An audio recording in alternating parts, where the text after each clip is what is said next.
How to see calories burned in Strava. Hey everyone, welcome back to the channel.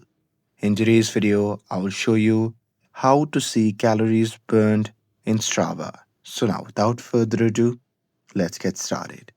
So here, first thing first, open the Strava app on your phone. And now here, once you're inside the app, then what you can do is simply go to the activity that you want to check.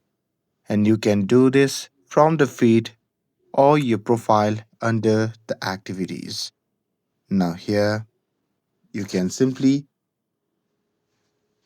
tap on your profile section, which says you, and there you can just tap on activities to open it fully, and there you'll see all the details of your workout, including distance, time, pace, and calorie burned.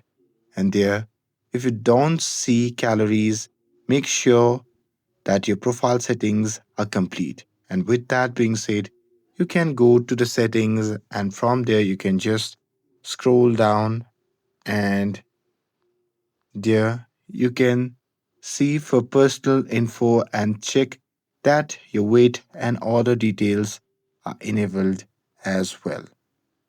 And that's it with this. If you found this video helpful, then don't forget to like, share, and subscribe to get updated for more videos. Thanks for watching, and I'll see you in the next video.